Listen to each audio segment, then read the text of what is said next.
Eu vou do 3. Jó 38, 3. Quem está com a Bíblia aí, dá um glória a Deus.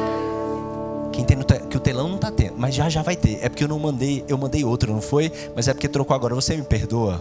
Eu amo vocês, tá? Por favor, não saiam das escalas, não queiram sair do ministério, porque o pastor não passa as coisas antes. Aleluia. Deixa eu ler com você. Jó, capítulo 38. Hoje vai ler quem trouxe a Bíblia, meu Deus. Compartilha com quem está do teu lado aí. Jó 38, versículo 3, diz assim: agora prepara-te como homem, porque te perguntarei e tu me responderás. Onde estavas tu quando eu lançava os fundamentos da terra? Conta-me, se tens entendimento. Quem lhe fixou as medidas, se é que sabes? Quem estendeu sobre ela a linha de medir? E os seus fundamentos, sobre o que foram postos? Ou quem colocou a sua pedra de esquina? Enquanto as estrelas matutinas juntas cantavam, todos os anjos se regozijavam. Quem represou o mar, pondo-lhe portas, quando do ventre ele rompeu? Quando vesti de nuvens em densas trevas e os envolvi? Quando fixei os seus limites e lhe coloquei portas e barreiras? Ou quando eu lhe disse, até aqui você pode vir, além deste ponto? Não. Aqui as suas ondas orgulhosas serão interrompidas. Você já deu ordens amanhã? Ou mostrou à alvorada o seu lugar? Para que ela apanhasse a terra pelas pontas e sacudisse dela os ímpios? A terra toma forma tal como o barro sobre o sinete, e tudo nela se vê como uma veste. Amém? Você vai já entender. Eu ia ler uma palavra que só de você ouvir você ia dar glória, que você ia receber. Mas Deus mandou dizer essa aqui que era para o teu coração hoje, para Ele perguntar se você conhece mais do que Ele. Eu vou orar, senão eu vou começar a pregar e eu saio voando aqui e a gente não senta. Vamos orar. Papai amado, eu quero te agradecer por essa palavra que é viva e eficaz. Obrigado por trazer ao nosso coração. Jesus, fala conosco essa noite, não se cala, porque nós queremos ouvir a tua voz. Essa igreja é tua, essa casa é tua e eu sou o teu filho. Papai, eu sei que sem ti eu não sou nada. Espírito Santo, tem misericórdia de mim e enche a minha boca. Espírito Santo, que eu saia de cena e que você possa tomar a direção desse culto, Pai. Senhor, eu não tenho ego, orgulho, Pai, que eu diminua e você cresça hoje. Pai, cuida do teu povo hoje também, que eles possam ouvir a tua voz. Senhor, ativa a nossa fé e nos prepara essa noite para receber a tua palavra, porque Senhor, nós queremos sair daqui cheios do Senhor, Pai. Nós queremos sair daqui renovados, nós queremos sair daqui batizados, nós queremos sair daqui com um ânimo novo essa noite. Espírito Santo, entra em cada coração, repreende cada espírito maligno, toda tristeza, ansiedade, depressão, Senhor, tudo que está causando neles uma tristeza que impeça eles de ouvir a tua palavra, nós repreendemos em nome de Jesus. Esteja aqui essa noite, papai, em nome de Jesus. Você diz amém. Vamos tomando lugar, glória a Deus. A palavra hoje vai ser tipo corte rápido. Não vamos demorar muito, porque o que Deus tem para falar é muito rápido. O Odak disse amém. É porque amém assim, na verdade você está concordando, glória a Deus, não é verdade? Vamos lá, gente, hoje a palavra vai ser bem breve, vai ser rápida, diga amém, glória a Deus também junto com o Odak, aleluia. Eu quero trazer para o teu coração algo que o Senhor me falou aqui em Jó. E eu tenho certeza que isso o Senhor te atraiu para cá e Ele te trouxe até aqui, porque Ele queria falar direto com o teu coração. Então assim, não vai ficar olhando para mim que está do lado e falando, não é para você, porque é para você mesmo hoje, amém? O Senhor quer falar com você. Eu estava meditando em como nós amamos o controle. Nós amamos saber como vai ser amanhã, como as coisas vão acontecer. A gente gosta de planejar as coisas. E lendo esse capítulo de Jó, nós começamos a entender algo que nós precisamos também entender sobre a nossa vida e sobre o nosso dia. Jó estava em uma situação muito complicada, ele estava enfermo. A própria mulher dele tinha dito, amaldiçoa esse teu Deus e morre. Jó estava numa situação desafiadora. E gente, é normal, ao meu ponto de vista, quando alguém está passando por isso, ele começar talvez a ficar triste, ou se questionar, ou chorar, ou dizer, Deus, o que está acontecendo? E Jó vai diante de Deus com esse coração, mesmo que ele fosse fiel em todo o tempo. Jó também era homem, ele também passou por momentos de angústia. Então ele tinha dúvidas ali também, tristeza, ele tinha preocupação, porque ele estava mal, imagina, ele estava com cacos nas suas feridas, estava no chão. E aí Deus começa a conversar com ele. Eu acho maravilhoso esse diálogo que a gente acabou de ler, porque Deus não fala assim: Jó, como você é coitadinho. Jó, que pena eu tenho de você. Oh, meu filho, vem cá, porque você é muito pobrezinho. Deus nunca te viu desse jeito. Você é um príncipe e uma princesa de Deus. Deus sempre te viu como alguém cheio da presença dele, alguém próspero da presença dele, alguém que onde chegar vai brilhar e vai levar aquilo que ele tem. É assim que o Senhor nos enxerga. Ele não enxerga ninguém como coitadinho, mas a gente vai pegando essa postura e essa identidade, infelizmente. Quando Jó está naquela posição, Deus começa a falar com ele. Deus não fala: ah, meu filho, coitado de você. Ele fala: onde você estava quando eu criei a terra? Onde você estava quando eu coloquei as estrelas no firmamento? Onde você estava quando eu disse para o mar: você só vai até aqui? Aí obviamente a resposta de Jó é o quê? Imagina você tá, Deus, e aí Deus responder: onde você está? Foi você que criou tudo? Foi você que estava na criação do universo para agora estar questionando aquilo que eu faço? E Deus começa a falar assim com Jó. E quando eu li essa palavra eu falei: meu Deus, que maldade, em vez de só abraçar o filho. É porque eu vou te explicar uma coisa. Sabe o que mais aprisiona pessoas? É a falta de conhecimento. E conhecereis a verdade vos libertará. Por que eu não tenho pena de muita gente? Porque aquela pessoa tem acesso à informação em todo o tempo e à palavra, mas ela prefere perder tempo no feed do que estudando a palavra. Ela prefere perder tempo com os amigos batendo papo e falando besteira do que com a palavra. Ela prefere perder tempo no bar com os amigos enchendo a cara do que buscar na palavra. Muitas vezes a mãe está ajoelhada orando, cresceu na igreja, cresceu ouvindo a palavra de Deus, mas prefere estar buscando o cão do que ouvindo a voz do Espírito Santo. Aí depois diz: Deus, o que está acontecendo comigo? Deus, coitadinho de mim. Talvez se você soubesse a legalidade que você tem no mundo espiritual de filho, você não estivesse nessa posição.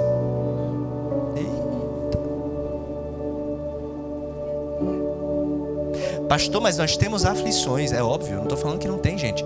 Nós passamos na minha casa por doenças, situações de saúde que a gente não espera. Tem situações que você não espera, como a de Jó. Jó não passou por aquilo porque ele fez alguma coisa. Mas existem situações que talvez se você abrisse um pouco mais a Bíblia,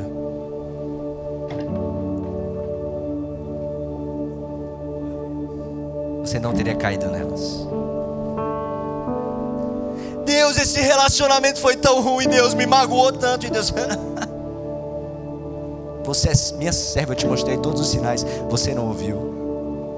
Deus, tão difícil para essa situação para mim. Deus, eu te falei para você controlar a tua língua, você não controlou.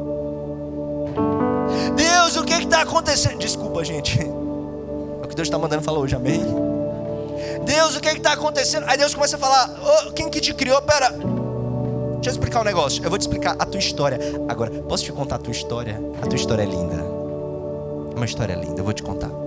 Um dia Deus estava passeando, vamos dizer assim, e ele teve uma ideia brilhante. Nossa, essa criação é incrível, mas eu vou criar minha coisa mais importante até hoje. Ele pega o barro e começa a esculpir o homem. E a Bíblia diz que ele faz a sua imagem e semelhança. Quando Adão está deitado, vamos dizer assim, e o Senhor está o esculpindo, ele está esculpindo eu e você.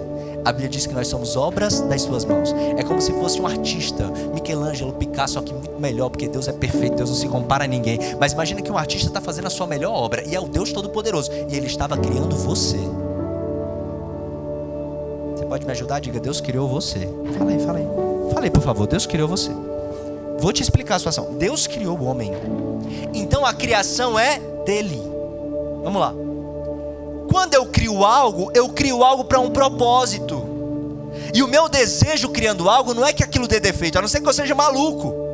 Se eu crio um liquidificador, eu vou querer que ele sirva ao seu propósito, ele funcione bem. Imagina o Deus Todo-Poderoso que não falha. Imagina um Deus Todo-Poderoso que tem acesso a todos os manuais. Ele é melhor do que a inteligência artificial. Só que o nosso problema é que a gente confia mais no cloud do que em Deus, mais no chat GPT do que em Deus. A gente coloca no chat GPT: chat, me diga o que fazer com essa situação, mas não dobra o joelho para perguntar para Deus: Deus, o que eu faço nessa situação? Às vezes a gente coloca, tem a vida inteira no chat: chat, me diz como que eu jogo papo naquela gatinha. Chat, como que eu saio dessa situação? Só que quem te criou não foi ele. Quem te criou foi um Deus Todo-Poderoso que sabe de tudo o que acontece na sua vida. Vou te explicar. Aí o Senhor te criou. Depois disso aconteceram várias coisas. Houve a queda, houve o pecado. Quem aqui não tem pecado, por favor, levante a mão. Eu estou preocupado com essa igreja. Eu achei que aqui só tinha santo. Não é não, gente? Aqui não só tem gente perfeita, não. Mas o que é o pecado? O pecado não causa separação entre nós e Deus. O salário do pecado não é a morte. Só que você não levantou a mão. Eu perguntei se você não tem, você ficou com a mão baixada. Só que o salário do pecado é a morte, você sabia disso? Calma que eu vou te explicar, Vaso. Não corta esse vídeo sem contexto, vigia. Eu vou te explicar. O Senhor te cria. Deus cria o homem. O pecado começa a criar separação entre o homem e Deus. O homem é jogado nessa terra. Quando eu digo jogado é porque é terrível a situação de ficar longe de Deus. Ele é colocado aqui, separado do Pai. Mas a Bíblia diz que desde o princípio ele tinha um plano. O plano da salvação. Quando o homem peca, Deus já tem um plano de resgatar o homem. Quando o homem é criado, Deus já sabe, mesmo assim ele escolhe criar. Porque ele é onisciente, onipresente, ele sabe de tudo. Quando o Senhor cria o plano, Deus cria o plano da salvação, Ele está dizendo: ei, você é obra das minhas mãos e eu amo você demais. O pecado cria a separação. E aí tem o plano da salvação. Deus amou o mundo de tal maneira que deu o seu Filho unigênito. Então Ele manda Jesus para poder salvar a mim e a você. Vou te dar uma aula hoje do princípio do básico. Às vezes nem você sabe explicar isso para alguém. Jesus então vem, morre pelos meus e pelos teus pecados. A Bíblia diz que as mãos dele são colocadas na cruz. E quando ele aparece para os discípulos, as mãos dele estão furadas. Quando ele começa o seu ministério, não sei se vocês percebem isso na história, ele começa a usar a mão dele para fazer várias coisas. Ele faz a laminha e cura o cego. A mulher adúltera estão tentando matar, e ele faz uma linha na frente para poder proteger aquela mulher. Com as mãos ele cura pessoas, com as mãos ele levanta. Jesus já tem um plano, Jesus é o próprio plano perfeito para poder afastar eu e você desse salário do pecado que é a morte. E ele vem com as suas mãos, ele começa a salvar, a transformar e a operar milagres. Guarda isso, que você vai entender. Então o pecado criou uma separação, Jesus veio e Jesus foi a ponte entre nós e Deus. Ou seja, mesmo com o pecado, agora nós somos justificados através de Jesus. Então hoje, você que está sentado aqui nesse banco, você já recebeu o melhor presente. Porque já era para você estar com o salário da morte. Não era nem para você estar aqui, porque o salário do pecado é o salário do pecado é E quando eu perguntei se você tem pecado, se você não tinha, você não levantou a mão. Exatamente porque tem. Você sabe que tem muitas coisas que você ainda precisa da misericórdia de Deus, e Ele te justifica todos os dias.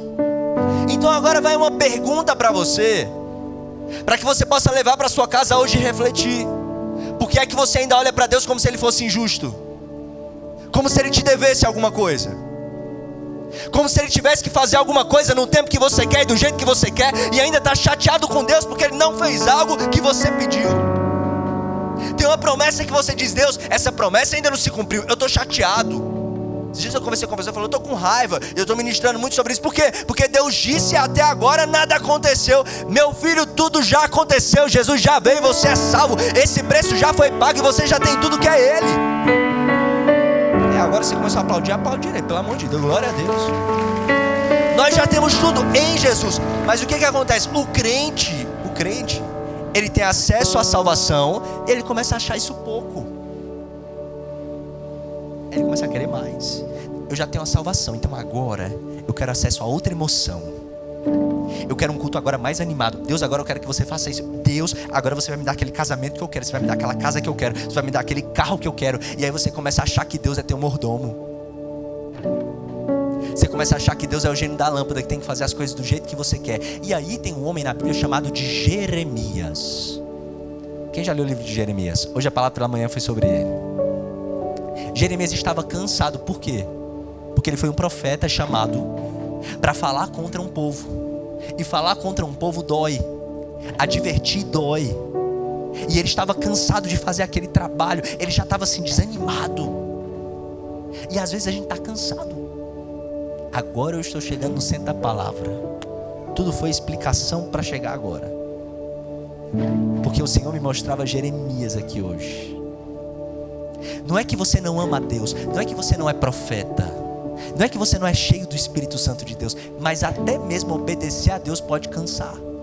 Porque você passa por aflições, você passa por situações, e Jeremias está cansado. Você pode me ajudar, por favor? Diga para a pessoa que veio com você, diga: Deus entende o cansaço. Fala: Deus entende todas as coisas, meu filho. Ele entende. Só que não é porque Ele entende, alecrim dourado, que Ele vai fazer do jeito que você quer. Por que eu falei de Jó? Porque não é porque Deus entende que Ele vai responder exatamente o que você espera. Que a gente fala: Deus, eu estou assim, papai, me entenda. Ele fala: tudo bem, filhinho, eu te entendo, só que não vai ser do jeito que você quer, porque se eu fizer do jeito que você quer, você morre. Eu sei mais do que você. Deixa eu te lembrar, eu estava lá no dia que você foi criado. Você acha que você conhece tudo, mas eu te desenhei. Você é obra das minhas mãos. E aí ele fala para Jeremias: Jeremias, desce à casa do oleiro, nós vamos ter uma conversa. E Deus chama Jeremias para descer. E Jeremias vai. Quando ele chega, ele vê o oleiro trabalhando. O oleiro trabalhava, era tipo 2 rodas assim, e ele mexia os pés enquanto ele ficava trabalhando no vaso, ali nas rodas. O oleiro ficava com as mãos no vaso, sujando. O oleiro não estava em cima da casa olhando o vaso lá. O oleiro estava com o vaso, trabalhando no vaso. Não é que o oleiro deixou o vaso lá, o oleiro estava junto. Quando ele manda descer e dá aquela visão para Jeremias, a Bíblia diz que o oleiro estava trabalhando no vaso e o vaso se quebra. A Bíblia não diz que o oleiro quebra o vaso. A Bíblia diz que o vaso se quebra. Por quê? A estrutura do homem natural, a gente acabou de falar sobre pecado, a gente acabou de falar sobre situações que às vezes a gente até mesmo entra. A nossa estrutura natural, infelizmente, é frágil. E a Bíblia diz que o vaso se quebra. E o que o oleiro faz? Ele continua trabalhando no vaso até fazer um vaso novo. Sabe o que Deus está mostrando para Jeremias? Jeremias, eu estou mostrando você no teu passado, no teu presente e no teu futuro. Eu sei que você está cansado, mas quem te desenhou foi eu. Jeremias, você é uma obra das minhas mãos. Jeremias, quando você se quebra, eu não estou distante do teu vaso, eu estou trabalhando nele. E se você for maleável, Jeremias, eu vou construir um vaso novo. E do que era para ser desgraça, vai sair bênção. Do que era para ser derrota, vai sair vitória. Do que todo mundo pensava que nada ia acontecer ou não ia dar certo, como eu sou o oleiro, eu vou trabalhar nesse vaso até que ele seja um vaso novo. Jeremias, eu não permito que vasos que estão nas minhas mãos se quebrem e se percam. Pelo contrário, eu reconstruo e faço um vaso novo. Pastor, o que é que Deus me trouxe hoje aqui para dizer? Você é uma obra das mãos de Deus. E a tua vida tem as digitais do Criador. Você não passa por nenhum processo sozinho. Nós ficamos o tempo inteiro esperando o resultado final das coisas. Mas sabe qual é o nosso resultado final? O dia que nós encontraremos com Ele. Enquanto você estiver nessa terra, o oleiro está trabalhando no teu vaso e deixando as digitais dele em você. Enquanto você está aqui, você está vivendo para a honra e glória do oleiro. Enquanto você está aqui, o teu vaso pode quebrar e ele vai tornar a fazer de novo. Enquanto você está aqui nessa terra, não importa a situação, o vaso está dizendo: o Criador sou eu.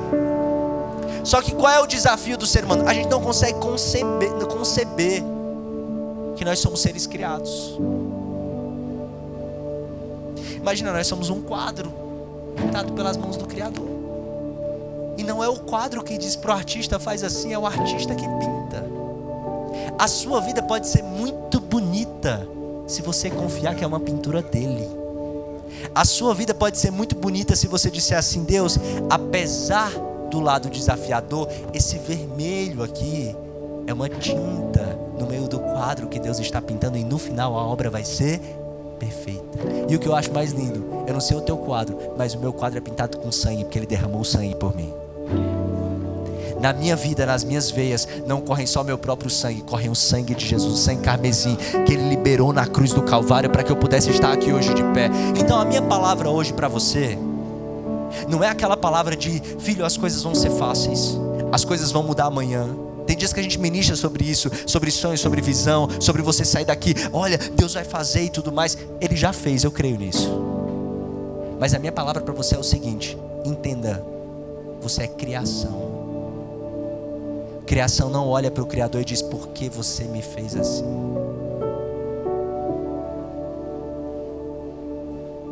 E talvez nos últimos dias você está olhando para Deus e perguntando isso: por quê?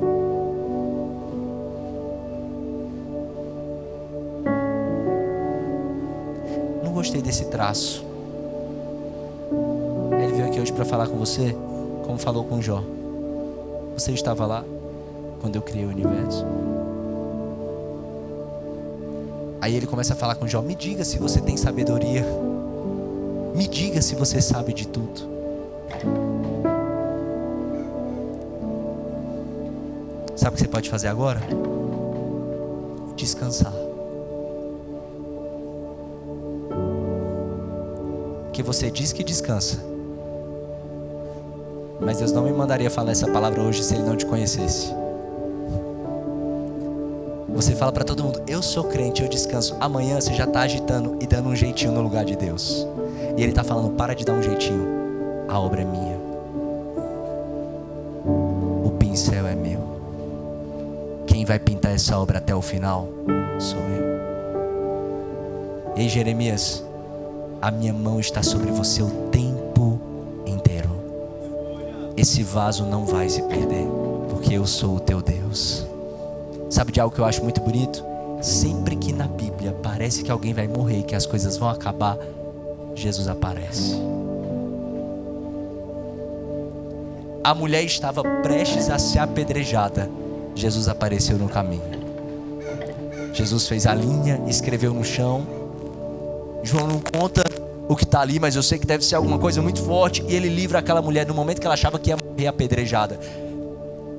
Nós temos mais pessoas. Jó achou que tinha chegado o final da história, a mão de Jesus chegou o tempo inteiro. José achou que ia morrer no poço, a mão de Jesus fez com que aqueles homens passassem, dizendo: compramos um escravo. Você acha que isso é coincidência ou é Deus? Você acha que é coincidência naquele momento passar gente comprando escravo quando ele estava lá? Depois a mão de Deus guia aquele carro até o palácio. A mão de Deus guia José até Faraó. A mão de Deus guia José até o destino dele. Da mesma forma acontece na vida de Abraão e na vida de tantos outros na Bíblia. Pastor, o que Deus está querendo me dizer hoje? A minha mão está trabalhando em você o tempo inteiro. Várias vezes você achou que ia afundar, e na hora a mão de Jesus apareceu. Não era coincidência, não era ninguém abrindo a porta, era o próprio Deus aparecendo para você. E aí você olha para Deus agora e pergunta: Deus, será que vai acabar? Deus, será que alguma coisa vai acontecer? E Ele: quando foi que a minha mão deixou de aparecer quando você achava que estava chegando o final?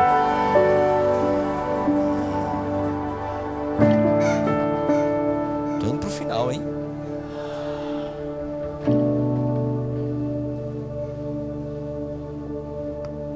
Ainda que uma mãe se esqueça dos seus filhos,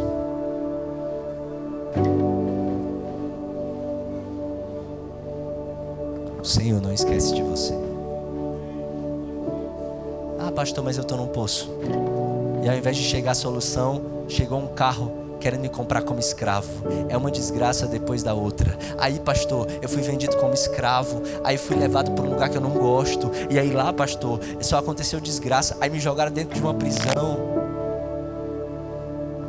Sabe o final da história de José? Para ele, naquele momento, parecia que Deus estava empurrando. Às vezes a gente acha: Deus, você me esqueceu, enquanto a mão dele está trabalhando por nós. Esses dias eu estava na UTI com a Tainara, ela passando por uma situação de saúde muito difícil. E aí uma pessoa da igreja mandou uma mensagem, porque bateram meu carro, o valet lá do hospital. Gente, o valet do hospital, para começar, custa R$300. Se você quiser ficar 2 dias, diga misericórdia. Irmãos, eu procurava um lugar na rua, no teto, no chão, na cratera. Eu dizia, Jesus, onde dá para guardar esse carro? Porque aí eu falei, vou deixar no valet, porque eu fico mais preocupado. Já estou nessa situação de saúde. Se eu sair daqui com esse carro, com alguma coisa, aí deixo no valet, o próprio valet bate meu carro. Diga misericórdia.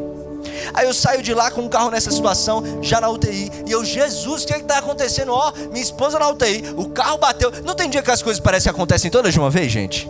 É só para mim ou para vocês também? Eles falam, Jesus, filho de Davi, o que está acontecendo? Olha para esse irmão que está do teu lado, porque ele tem cara de quem nunca passa por nada, não é? Fala, você é fino. Você não passa por nenhum problema. Você é fino, você é muito chique. Você é fino, você é muito chique.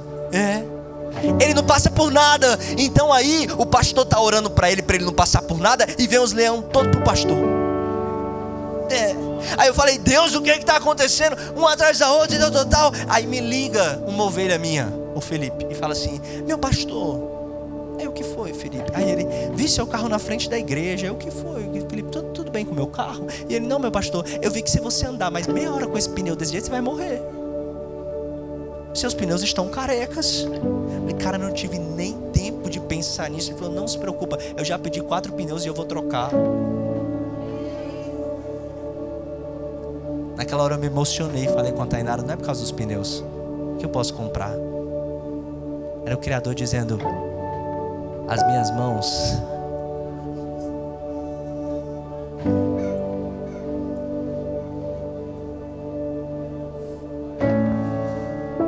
você não precisa de ninguém para abrir porta para você. As mãos dele estão trabalhando por você. Você não precisa de nada de ficar forçando, ficar tentando trabalhar dar jeitinho com a tua mão, como Sara tentou fazer para poder ter um filho no tempo errado, e aí ela só conseguiu atrair desgraça para a vida dela. Porque o que nós precisamos fazer quando o oleiro está trabalhando é deixar que as mãos dele trabalhem por nós, pela nossa casa, pela nossa vida, pela nossa família. Celebra o nome do Senhor com a Bárbara agora, em nome de Jesus. Às vezes nós precisamos entender que nós somos ansiosos e a gente pega o controle. Sabe, toda vez que eu achei que eu ia morrer, que nada ia dar certo, Jesus apareceu. Jesus trouxe algo para a minha vida. Jesus mudou a minha história. Quando eu achava, Jesus, eu estou quase caindo. Vocês lembram daquela história que eu contei da águia? Quem lembra da história da águia? Ih, só 2 pessoas. Eu não sei se é porque talvez foi outro culto e aí a pessoa não veio nesse culto, é verdade. Eu contei aquela história linda e eu vou falar ela rapidinho. Quando o filhote está no ninho e ele já está chegando no tempo de viver coisas maiores, a mamãe tira tudo o que dá conforto, afasta a palhinha, os negocinhos. Aí ele começa a dizer, tá ficando frio aqui, tava tão quentinho. Aí a mamãe vai tirando tudo. Aí depois a mamãe vai lá e coloca ele na pontinha. Aí ele fala, mamãe, que negócio é esse que você está fazendo? Aí ela joga. Quem está olhando de fora diz, essa mãe é horrível, essa mãe é desnaturada. Se ela não joga o filhinho, ele não voa. Aí quando o filhinho está caindo, que ele acha que vai bater no solo, a mãe vem, pega ele, coloca ele nas asas e leva de novo para o ninho. Aí ela repete até que o filho voe sozinho. Pastor, o que Deus está falando com isso? Ele falou isso para o povo de Israel lá no Êxodo. Ele disse, vocês são como meus filhotes. Tirei vocês do Egito e eu pego vocês nas minhas asas. Era Deus dizendo, vocês não sabem, eu estou tirando vocês do que vocês achavam que era bom e conforto, mas ia matar vocês. E às vezes você acha que está em queda livre e vai morrer, e na verdade o seu pai, a sua mãe, nós já estamos preparados para poder pegar você e levar você de novo até que você aprenda a voar. Filho, eu sei que está desconfortável, mas eu não vou deixar você cair nem morrer. Toda essa estação é só te preparando para o voo que você vai dar. O que Deus está dizendo é: o desconforto de agora é preparação para o voo mais alto que Ele precisa levar você. Porque se Ele não te preparasse nessa estação, você não voaria. E às vezes o conforto é exatamente o que te impede de viver a nova estação, a bênção de Deus, o voo mais alto. E Deus não vai te deixar viver na mediocridade. E é por isso que às vezes você se sente em queda livre.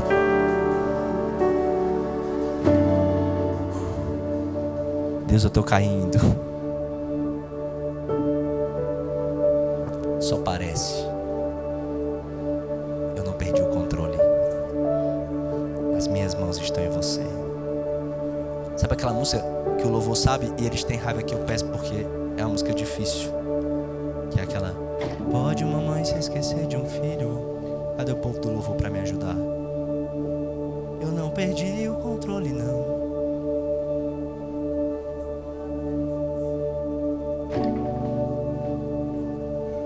Tem um microfone para ela? Tem? Pode vir, louvor. Sabe por quê? Porque tem gente aqui que precisa lembrar disso. Deus não perde o controle. Não é que Deus conheceu você hoje, Ele criou você. Não é que tem gente que acha que Deus criou o plano para a história agora. Pastor, Deus acabou de escrever o livro, eu acho que ele deve ter errado nessa cena, coitado. Você é uma obra perfeita de Deus, Ele conhece tudo de você. E hoje eu queria declarar esse louvor, que eu queria que você saísse daqui lembrando disso.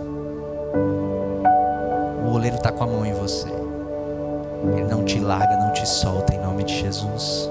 Você pode me ajudar? Profetiza sobre essa pessoa. Fala para ela: você vai fazer voos mais altos.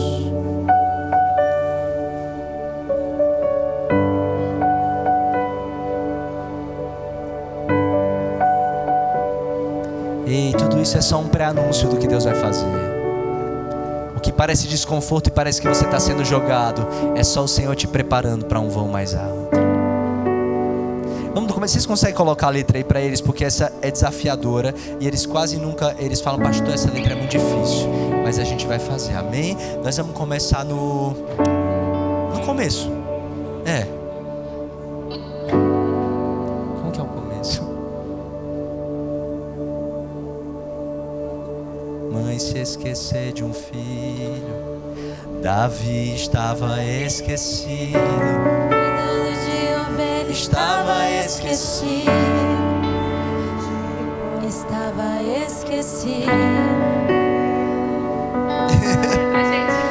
Gente, tá difícil essa aqui, ó. Abrir a letra, amém? Abrir a letra. Acharam aí, multimídia, a letra? Vamos fazer todo mundo, porque vocês sabem. Vamos ficar de pé e fazer junto. Vamos declarar essa palavra. Eu tenho aqui, vocês têm celular aí? Aqui, ó. Tem aqui a letra, ó. Pode uma mãe. Pastor, resolve tudo. É 1 minuto, a gente resolve. É rápido, glória a Deus. Vamos. Pode uma mãe se esquecer de um filho. Davi estava esquecido. Cuidando de ovelha estava esquecido. José estava esquecido. Na cisterna estava esquecido. Venderam, ele estava esquecido. No palácio estava esquecido. Na prisão estava esquecido. O paralítico estava esquecido. No tanque de Betesda estava esquecido. O cego Bartimeu estava esquecido. Em Jericó estava esquecido. O carpinteiro estava esquecido. Meu Deus! Venderam, ele estava esquecido. Prenderam, ele estava esquecido. Deram uma cruz pra ele, estava esquecido. Na via dolorosa Estava esquecido. Crucificaram, ele Estava esquecido. No primeiro dia estava esquecido. No segundo segundo dia estava esquecido, mas no terceiro dia ele ressuscitou. No terceiro dia ele se levantou me mandou eu vir aqui só para te dizer que eu não perdi o controle, não. Eu não perdi o controle, não, não. Eu não perdi o controle, não. Eu não perdi o controle. A sua história já estava escrita. Eu não perdi o controle, não. Eu não perdi o controle, não. Eu não perdi o controle. Gente, o louvor se esforçou, vai.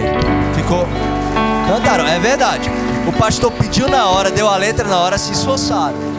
Eu queria só te relembrar essa palavra. Ele não perde o controle de nada. É importante você relembrar todas essas histórias para você se lembrar que mesmo no momento mais difícil, Deus sabia qual seria o resultado final. E Ele sabe qual vai ser o resultado da tua vida, amém? Eu queria fazer uma oração muito específica agora, pelas pessoas que estão nessa fase. Pastor, eu estou em queda livre. Lembra aquela cena do Titanic? Pastor, está complicado. Pastor, eu não sei. Eu confiei no Senhor, mas sinceramente, eu não sei como vai ser amanhã. Eu queria orar por você. Eu queria que você viesse aqui porque o Senhor tem algo para falar ao teu coração e nossa intercessão vai orar hoje por você. E eu creio que o Senhor vai te mostrar a saída.